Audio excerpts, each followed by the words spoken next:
السلام علیکم ورحمۃ اللہ وبرکاتہ۔ الحمد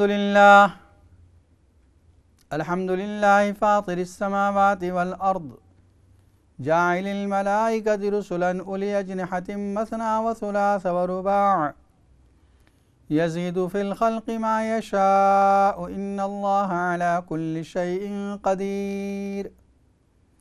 ما يفتح الله للناس من رحمة فلا ممسك لها وما يمسك فلا مرسل له من بعده وهو العزيز الحكيم، والصلاة والسلام على سيد الأنبياء والمرسلين وعلى آله وأصحابه أجمعين، أما بعد فقد قال الله تعالى: الأخلاء يومئذ بعضهم لبعض عدو إلا المتقين يا عباد لا خوف عليكم اليوم ولا أنتم تحزنون الذين آمنوا بآياتنا وكانوا مسلمين صدق اللہ العظیم۔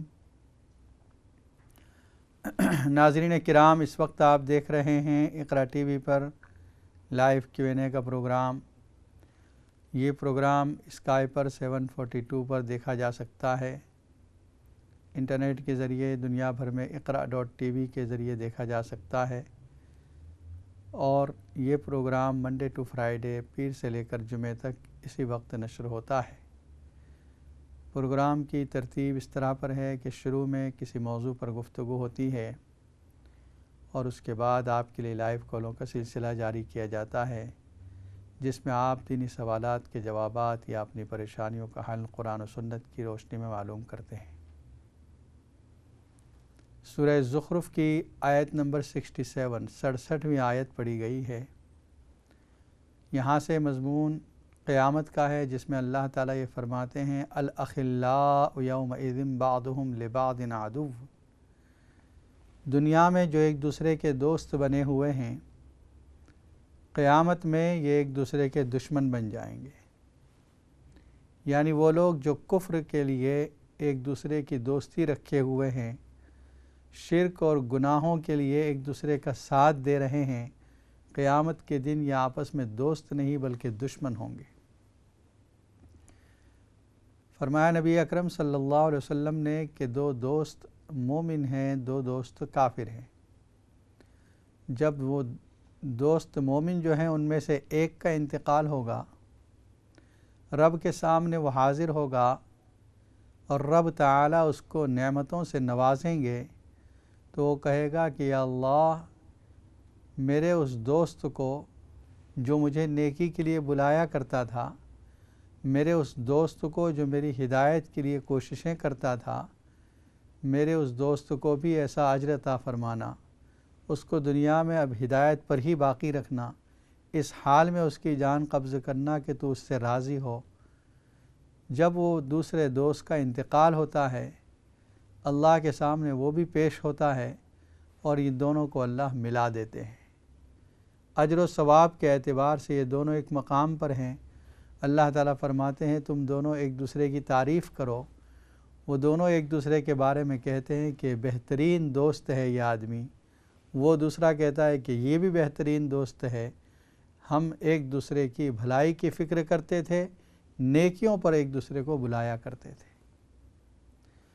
کافر دوستوں میں سے جب ایک دوست کا انتقال ہوگا، رب کے سامنے وہ پیش کیا جائے گا، اور جو عذاب سے وہ گزرے گا، اس کے بعد وہ کہے گا: اے رب، میرے فلاں دوست نے مجھے گمراہ کیا، میرا فلاں دوست تھا جو مجھے گناہوں کی طرف لے جاتا تھا، اس کو بھی اب ہدایت نہ دینا، اس کو اس حال میں اٹھانا کہ تو اس سے ناراض ہو، اس کو بھی اسی طرح کا عذاب دینا۔ پھر جب وہ دوسرے دوست کا، کافر دوست کا انتقال ہوتا ہے، پھر ان دونوں کو اللہ عذاب میں جمع کر دیتے ہیں۔ پھر اللہ فرماتے ہیں کہ دونوں ایک دوسرے کی تعریف کرو، تو وہ برائی کرتے ہیں کہ یہ وہ دوست تھا جو مجھے جہنم میں لایا ہے۔ وہ دوسرا کہتا ہے نہیں، یہ دوست تھا جو مجھے جہنم میں لایا ہے۔ تو یہ معاملات ہیں کہ اگر دوستی نیکی کی بنیاد پر ہوگی، دوستی اچھائیوں کی بنیاد پر ہوگی، دوستی ایمان اور عمل صالح کی بنیاد پر ہوگی، اللہ کے سامنے وہ ایک دوسرے کی تعریف کریں گے اور اللہ تعالیٰ ان کو بہترین مقام عطا فرمائے گا۔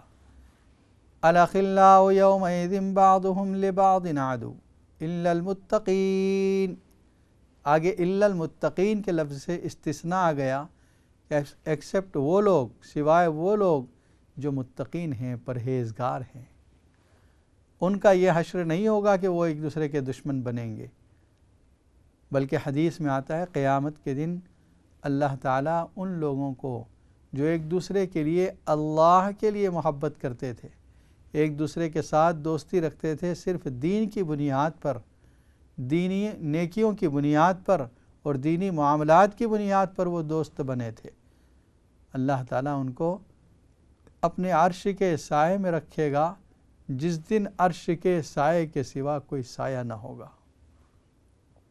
7 قسم کے آدمی ہیں وہ، جن میں سے ایک یہ ہے رجلان تحابا فی اللہ وتباغضا فی اللہ، محبت بھی کی، دوستی بھی کی تو اللہ کے لیے اور دشمنی بھی کی تو اللہ کے لیے۔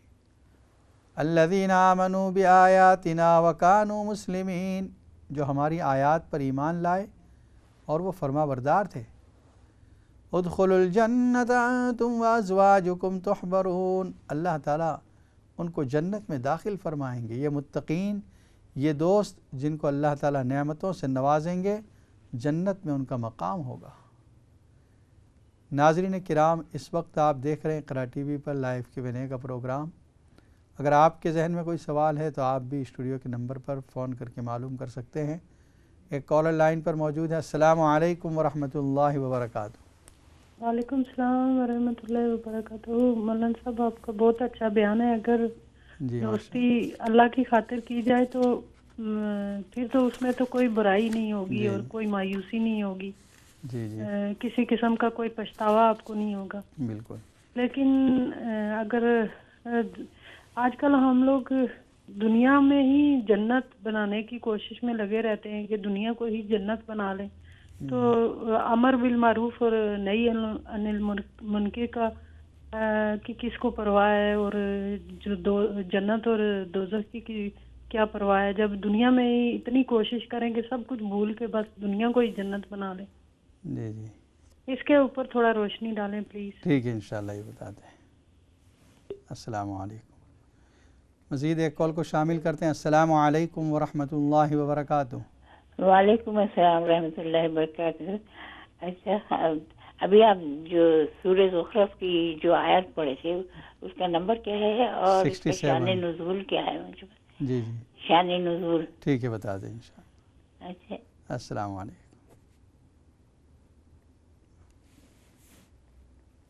ہماری بہن نے جو پہلے بتایا کہ لوگ آج دنیا ہی میں جنت بنانے کی فکر کر رہے ہیں، دیکھیے دنیاوی جنت بنتی ہے لیکن وہ اس وقت ہے جب اللہ کے احکام کے مطابق زندگی گزاری جائے اور کسی کو ہم سے تکلیف نہ ہو، اس کا خیال رکھا جائے۔ بہشت آنجا کے آزار نباشد، کسیرا با کسے کارے نباشد۔ جنت وہ جگہ ہے جہاں کسی کو کسی سے کوئی تکلیف نہیں ہوتی اور کوئی کسی کے کام میں دخل نہیں دیتا۔ ہمارا یہ کام کہ ہم اپنے طور پر اپنی جنت بنانے کی فکر تو کر رہے ہیں، لیکن جنت اس طریقے سے ہوگی دنیا کہ ہم اپنی ذات سے کسی کو تکلیف نہ پہنچائیں۔ یہ بات بہت بڑی بات ہے۔ حدیث میں جو الفاظ آئے ہیں، المسلم من سلم المسلمون من لسانہ و یدہ، کہ کامل مسلمان وہ ہے جس کی زبان اور ہاتھ سے کسی مسلمان کو تکلیف نہ پہنچے، اور فرمایا وہ آدمی کامل مومن نہیں جس کے پڑوسی اس کے شر سے محفوظ نہ ہوں۔ اگر آپ کا پڑوسی آپ کی تکلیف سے متاثر ہے، پریشان ہے، تو آپ اپنی عبادتیں کر کے اللہ کے قریب نہیں ہو سکتے۔ حدیث میں نبی صلی اللہ علیہ وسلم نے فرمایا، ما زال جبریل یوصینی، حضرت جبرائیل علیہ السلام مجھے پڑوسیوں کے حقوق کے بارے میں تاکید کرتے رہے، حتیٰ ظننت انہ سیورثہ، مجھے یہ گمان ہونے لگا کہ شاید اس کو بھی میراث میں حصے دار بنا دیا جائے گا۔ جس طرح اولاد وارث ہوتی ہے اور رشتہ دار وارث ہوتے ہیں قریبی، اس طرح کہیں اس کو وارث نہ بنا دیا جائے۔ اور حدیث میں نبی صلی اللہ علیہ وسلم نے فرمایا، جو شخص اپنے پڑوسیوں کا خیال رکھے اور پڑوسیوں کے حقوق کی رعایت کرے، اللہ تعالیٰ اس کو جنت میں بہترین مقام عطا فرمائیں۔ تو عام لوگوں کے بھی حقوق ہیں، پڑوسی کے بہت زیادہ ہیں، رشتہ داروں کے بہت زیادہ ہیں، قریبی تعلقات والوں کے بہت زیادہ ہیں۔ ان حقوق کی اگر رعایت کی جائے اور کسی کو ہماری ذات سے تکلیف نہ ہو تو اللہ تعالیٰ دنیا میں جنت کے مزے دے دیتے ہیں۔ رہی یہ بات کہ جنت بنانے کی فکر، واقعتاً آپ نے جو کہا کہ ایک بات امر بالمعروف اور نہی عن المنکر، یہ ہمارے معاشرے میں بالکل ختم ہو چکا ہے۔ کسی کو اچھائی کا حکم دینا یہ بالکل چھوٹ گیا ہے۔ اگر ہم کسی کو برائی کرتے ہوئے دیکھتے ہیں تو اس سے روکتے نہیں، نہی عن المنکر جو ہے وہ بھی چھوٹ گیا ہے۔ ہر شخص یہ سوچ رہا ہے کہ بس میں اپنی جنت بنا لوں، میں نے اپنے آپ کو فکر کر لی بس۔ حتیٰ کہ جو قریبی تعلقات ہیں، یعنی اپنی بیوی کو، اپنے بچوں کو، اپنے بہنوں کو، بھائیوں کو اگر کوئی غلط کام کرتا ہوا دیکھتے ہیں تو ہم روکتے نہیں۔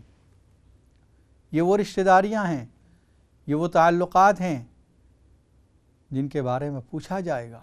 کلکم مسئول، تم میں کا ہر شخص ذمہ دار ہے، پوچھا جائے گا عن رعیتہ، اس کے ماتحتوں کے بارے میں، باپ سے اپنی اولاد کے بارے میں، شوہر سے اس کی بیوی کے بارے میں پوچھا جائے گا کہ تم نے ان کے دین کی کیا فکر کی ہے۔ ہم نے اپنی اولاد کے کپڑوں کی فکر کی، کھانے کی فکر کی، رہائش کی فکر کی، بلکہ اس کی جاب کی فکر کی، اس کی شادیوں کے انتظامات کی، لیکن اس کے دین کی کیا فکر کی ہم نے؟ حضرت یعقوب علیہ السلام کو دیکھیں، ام کنتم شہداء اذ حضر یعقوب الموت اذ قال لبنیہ ما تعبدون من بعدی قالوا نعبد الہک و الہ آبائک ابراہیم واسماعیل واسحاق الہا واحدا ونحن له مسلمون۔ اللہ تعالیٰ یعقوب علیہ السلام کا واقعہ، نبی ہیں، ان کی اولاد نبی ہے، یوسف علیہ السلام نبی ہیں، اولاد انبیاء ہیں، اور پوچھ رہے ہیں ما تعبدون من بعدی، موت کا وقت قریب ہے یعقوب علیہ السلام کی، اور اپنے بچوں کو پوچھتے ہیں بیٹو تم میرے بعد کس کی عبادت کرو گے؟ ایک نبی کو اپنے اولاد کی فکر ہے، آخری وقت میں ان کے دین کی فکر ہے۔ جواب کیا دیا انہوں نے؟ قالوا نعبد الہک و الہ آبائک ابراہیم و اسماعیل و اسحاق الہا واحدا۔ ابا جان، ہم آپ کے معبود جن کی آپ عبادت کرتے تھے اور آپ کے آبا و اجداد حضرت اسماعیل، حضرت ابراہیم، حضرت اسحاق جن کی عبادت کرتے تھے، ہم انہی کی عبادت کریں گے، ایک معبود کی، الہا واحدا وَنَحْنُ لَهُ مسلمون، اور ہم اسی کے فرما بردار رہیں گے۔ ایک بزرگ ہیں حضرت مولانا ابو الحسن علی ندوی رحمۃ اللہ علیہ، وہ فرمایا کرتے تھے میرا جی چاہتا ہے کہ ہر گھر میں اس آیت کو فریم بنا کر لگا دی جائے، ما تعبدون من بعدی قالوا نعبد الہک و الہ آبائک۔ ہر باپ کو اپنے بیٹوں کی یہی فکر ہونی چاہیے جو یعقوب علیہ السلام اپنے آخری وقت میں کر رہے ہیں، اپنی اولاد کی فکر ہے، ان کے دین کی فکر ہے۔ کہ آج اولاد کے بارے میں یہ تو سوچتا ہے باپ کہ میرے مرنے کے بعد ان کا کیا ہوگا،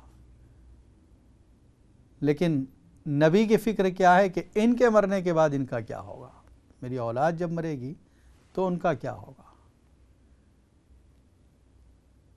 تو نہی عن المنکر بھی چھوٹ گیا، امر بالمعروف بھی چھوٹ گیا۔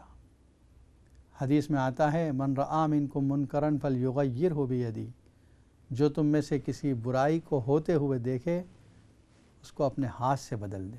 اگر آپ میں طاقت ہے، اختیارات ہیں، تو آپ اس بات پر قدرت رکھتے ہیں، ہاتھ سے روک دیں۔ فإن لم يستطع فبلسانی، اگر اتنا پاور، اتنی طاقت، اتنے اختیار حاصل نہیں کہ ہاتھ سے روک سکیں تو زبان سے کہیں کہ یہ غلط کام ہو رہا ہے، یہ بند کر دیا جائے۔ فَإِن لَّمْ يَسْتَطِعْ فَبِقَلْبِهِ وَذَلِكَ أَضْعَفُ الْإِيمَانِ، اور اگر اس پر بھی قدرت نہ ہو کہ زبان سے روک سکیں، کم از کم اس کو دل میں برا سمجھیں کہ یہ جو کام ہو رہا ہے یہ غلط ہے، اور یہ بھی ایمان کا سب سے کمزور درجہ ہے۔ اگر یہ بھی نہ رہا، یعنی اس برائی کے بارے میں برائی ہونے کا احساس بھی دل میں نہ رہا، تو اس کا مطلب ایمان ختم ہو گیا۔ آج آپ دیکھیں معاشرے میں بہت سے ایسے گناہ ہیں جن کو ہم کرتے ہوئے دیکھتے ہیں، اپنے اختیارات بھی ہیں، ہاتھ سے نہ صحیح زبان سے روک سکتے ہیں، لیکن وہ بھی نہیں روکتے، بلکہ دل میں برا سمجھنے والا درجہ بھی ختم ہو گیا۔ حق تعالی شانہ ہم تمام کو ہدایت عطا فرمائے۔ ہماری دوسری بہن نے یہ پوچھا ہے کہ آیت نمبر کون سی ہے جو شروع میں آیت پڑھی ہے، اور اسی کا ذکر چل رہا تھا دوستوں کے بارے میں۔ یہ سورہ زخرف پارہ نمبر 25، 25واں پارہ ہے، آیت نمبر 67 ہے، 67 نمبر کی آیت ہے۔ اس میں ذکر یہی کیا جا رہا ہے کہ قیامت کے دن یہ تعلقات جو آج شرک کی بنیادوں پر قائم ہیں، کفر کی بنیادوں پر ایک دوسرے سے ملے ہوئے ہیں، قیامت کے دن یہ کام نہیں آنے والے ہیں۔ قیامت کے دن ان لوگوں کے تعلقات باقی رہیں گے جو تقوی اور پرہیزگاری، نیک اعمال کے بنیاد پر دوستی رکھے ہوئے ہیں۔ الأخلاء يومئذ بعضهم لبعض عدو إلا المتقين یا عباد لا خوف علیکم اليوم ولا انتم تحزنون۔ ان متقین سے کہا جائے گا اے میرے بندو، آج تم پر کوئی غم نہیں اور نہ تم غمگین ہوں گے، کوئی خوف نہیں اور نہ تم غمگین ہوں گے۔ وہ کون لوگ ہیں جو ہماری آیتوں پر ایمان لائے، فرمانبردار تھے، الذین آمنوا بآیاتنا وکانوا مسلمین ادخلوا الجنة انتم وازواجکم تحبرون یطاف علیہم بصحاف من ذہب واکواب۔ جنت میں ان کو جو نعمتیں دی جائے گی، فرمایا ان کے سامنے سونے کی رکابیوں کو کھانا پروسا جائے گا، پیش کیا جائے گا۔ وفیہا ما تشتہیہ الانفس، اور اس میں وہ تمام نعمتیں ہوں گی جس کی دل تمنا کرے گا۔ وتلذ الاعین، اور جس کی وجہ سے آنکھوں کو لذت ملے گی۔ ایک تو یہ کہ کھانا ہو، اور ایک یہ کہ اس کو خوبصورت انداز میں پیش بھی کیا جائے۔ جو فروٹ ہیں آپ دیکھیں اس کے الگ الگ کلر ہیں، اس کا انداز الگ الگ ہے۔ ایپل کو دیکھیں ایک الگ انداز ہے، اسی طرح راسبیری کو دیکھیں الگ کلر ہے، اسٹرابیری کو دیکھیں اس کا الگ انداز ہے، واٹر میلن کا الگ انداز ہے، بنانا ایک الگ، ہر فروٹ کو اللہ نے الگ رنگ دیا، الگ انداز دیا ہے۔ قیامت کے دن جو کھانے میں پیش کیے جائیں گے خوبصورت انداز میں پیش کیے جائیں گے، آنکھوں کو بھی اچھا لگے گا، اور دل جو تمنا کرے گا وہاں مل جائے گا۔ یہ تشتہیہ الانفس کا لفظ قرآن مجید میں کئی جگہ آیا ہے۔ کہیں یہ فرمایا وَلَكُمْ فِيهَا مَا تَشْتَهِي أَنفُسُكُمْ وَلَكُمْ فِيهَا مَا تَدَّعُونَ، تم جو مانگو گے ملے گا، اور دل جس کی تمنا کرے گا وہ بھی حاضر ہو جائے گا۔ حدیث میں اس آیت کی تشریح میں یہ فرمایا کہ بندہ اوپر کسی اڑتے ہوئے خوبصورت پرندے کو دیکھے گا اور یہ تمنا کرے گا کاش یہ پرندہ میں کھا لوں، وہ پرندہ اسی وقت گرے گا اور بھنا ہوا اس کے سامنے پیش کر دیا جائے گا۔ ایک درخت کے پاس بندہ حاضر ہے اور درخت کے اوپر خوبصورت پھل لگے ہوئے، بندہ تمنا کرے گا، وہ درخت جھک جائے گا اور یہ اپنے ہاتھوں سے توڑ لے گا۔ قطوف دانیہ، ایسے پھل ہوں گے جو قریب سے توڑے جا سکیں گے، یعنی اس کے لیے کوئی محنت، مشقت اور تکلیف کی ضرورت نہیں ہوگی، بلکہ دل کی تمنا ہوئی وہ پورا ہو جائے گا۔ نزلا من غفور الرحیم، یہ مہمان نوازی ہوگی رب کی جانب سے جو رحیم ہے۔ تو یہاں پر بھی فرمایا وَفِيهَا مَا تَشْتَهِيهِ الْأَنفُسُ وَتَلَذُّ الْأَعْيُنُ، وَأَنْتُمْ فِيهَا خَالِدُونَ، یہ نعمتوں میں ٹھہرنا اور رہنا یہ عارضی نہیں ہوگا بلکہ پرماننٹلی ہوگا۔ یہ بہت بڑی نعمت ہے کہ نعمتوں میں رکھا جا رہا ہے، اور یہ قیام اس کا ٹیمپریری نہیں بلکہ پرماننٹلی۔ خالدون، ہمیشہ رہو گے، کبھی جنت سے نکلنا نہیں ہے، نکالا نہیں جائے گا کسی کو۔ وَتِلْكَ الْجَنَّةُ الَّتِي أُورِثْتُمُوهَا بِمَا كُنْتُمْ تَعْمَلُونَ، یہ جنت جس کا تم کو وارث بنایا گیا ہے ان اعمال کی وجہ سے ہے جو تم کیا کرتے تھے۔ رب کا فضل ہے کہ اعمال کو قبول کر لیا اور جنت کی نعمتیں دی گئی۔ لَكُمْ فِيهَا فَاكِهَةٌ كَثِيرَةٌ وَمِنْهَا تَأْكُلُونَ، وہاں پر تمہارے لیے بے شمار میوے ہوں گے جس میں سے تم کھاؤ گے۔ سورہ واقعہ میں فرمایا وَفَاكِهَةٍ كَثِيرَةٍ لَا مَقْطُوعَةٍ وَلَا مَمْنُوعَةٍ، فروٹ اور میوے ہوں گے، نہ کبھی ختم ہوں گے اور نہ کبھی روکا جائے گا۔ ختم ہونے کا مطلب کبھی ایسا نہیں کہ بھئی سیزن تھی وہ ختم ہو گئی اب یہ فروٹ نہیں مل رہا ہے، بلکہ ہمیشہ ملیں گے، اور روکا نہیں جائے گا جیسے دنیا میں ہوتا ہے بھئی ابھی یہ فروٹ نہ کھائیں، پہلے یہ چیز آ رہی ہے کھائیں اس کے بعد کھائیں، روکا نہیں جائے گا۔ جس چیز کی تمنا ہے جو کھانا چاہے حاضر ہوگی۔ ایک اور کالر لائن پر موجود ہے۔ السلام علیکم ورحمۃ اللہ وبرکاتہ۔ جی آپ لائن پر ہیں۔ اچھا، فرمائیے۔ السلام علیکم جی۔ وعلیکم السلام، فرمائیے۔ آپ ٹی وی کی آواز بند کر دیں۔ نہیں، ٹی وی کی تو بند ہے میری، جی ٹی وی تو فرمائیے۔ نہیں چل رہا۔ جی جی مجھے نا ایک آپ سے بہت ضروری بات کرنی تھی جی۔ کہ میں آن لائن ویسے کرنا نہیں چاہ رہی تھی، تو ایسی بات ہے تو ابھی بریک میں کریے، بریک ابھی ہونے جا رہا ہے، ٹھیک ہے؟ چلو بریک میں ہوگی نا تو وہ ٹھیک ذرا ہے۔ جیسے پرائیویٹ نہیں ٹھیک ہے، ہوتی تھوڑی سی۔ کوئی بات نہیں۔ اللہ تعالیٰ کی طرف سے نعمتیں ایمان والوں کے لیے ہمیشہ کے لیے ہوگی، لا مقطوعۃ ولا ممنوعۃ، نہ کبھی ختم ہوگی نہ ان سے روکا جائے گا۔ اس کے برخلاف کیا عالم ہوگا اس کا ذکر آگے آتا ہے۔ ان المجرمین فی عذاب جہنم خالدون، کہ بے شک مجرمین کو جہنم کے عذاب میں ہمیشہ رکھا جائے گا۔ یہ بیلنس ہے اللہ تعالیٰ کی طرف سے قرآن مجید میں، جہاں جہاں ایمان والوں کا تذکرہ یا نعمتوں کا تذکرہ ہے وہاں جہنم کے عذاب کا بھی ذکر آتا ہے۔ جہاں ایمان والوں کی صفات ہیں وہاں کافروں کی برائیاں بھی بیان کی گئی۔ تو جیسے ہی اوپر جنت والوں کا تذکرہ آیا، متقین کا ذکر آیا، جنت کی نعمتوں کا ذکر آیا، فوراً بیلنس کے طور پر مجرمین کا بھی ذکر آیا کہ بے شک مجرمین فی عذاب جہنم خالدون، ہمیشہ رہیں گے جہنم کے عذاب میں۔ لا یفتر عنہم وہم فیہ مبلسون، ان سے کوئی عذاب کو کم نہیں کیا جائے گا اور وہ نا امید ہو جائیں گے، یعنی وہ اس بات کی امید ختم کر دیں گے کہ اب یہاں سے نکلنا ہے، بلکہ اس میں ہمیشہ رہنا ہے۔ اور جلنے کا عذاب کیسا ہوگا؟ ایک مرتبہ جلد اور اسکن جل جائے گی، دوبارہ اللہ تعالیٰ دوسری اسکن دے دیں گے، پھر جلنے کا عذاب، پھر تکلیف کا احساس۔ اس لیے کہ جو انسان کو تکلیف کا احساس ہوتا ہے وہ جلد پر ہے، اسکن پر ہے۔